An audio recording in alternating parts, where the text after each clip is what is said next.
Has socialism let you down, taken your business, put your family in a gulag, or maybe left your country in tatters? Don't worry, because from what I've been told, that probably wasn't real socialism. But do we know if that's true? We know that many people in some nations have tried to create a real socialist society. So the question is, why hasn't it worked? Or why, when it fails, are we told that that wasn't real socialism? Well, to get to the bottom of this, let's try to define our terms. Karl Marx wrote of a socialist society with the anthem of "from each according to their ability and to each according to their needs." Sounds great. How do you do it?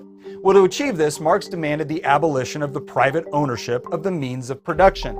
So whether your socialism is democratic, revolutionary, utopian, market, authoritarian, or some other variant, the common feature among all versions seems to be that the means of production cannot be owned privately like it is in free market economies. So the question is, if you want to transition your current society into a real socialist one, how would you go about doing that? Well, presumably, not everyone is going to be keen to hand over their property for this experiment, so you will require a legal apparatus to confiscate and redistribute property.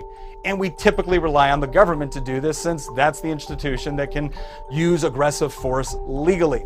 Now, proponents of real socialism may argue that once you have a sufficiently socialist and egalitarian society, this sort of government action will no longer be required, or at least it'll be significantly limited. Problem is, that never seems to happen. Because it turns out the government power that was required to do all the confiscating and redistributing is now required to maintain the socialist order, politically, socially, and economically. And the only way it can do this is through the application of force. In a socialist-run economy, trains still need to run on time.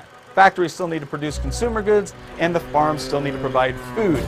And when someone doesn't pull their weight, there must be punishment. And so the powerful government doesn't go away. In fact, in many cases, it becomes even more powerful. Now, interestingly enough, there are examples of peaceful attempts at socialism.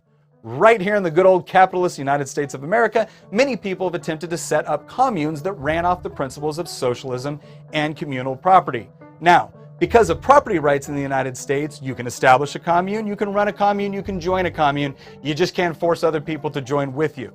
And over 30 of such communes were founded on the ideas of utopian socialist Charles Fourier. Most of them only lasted a few years, not because the US government came in and cracked them down for being socialist.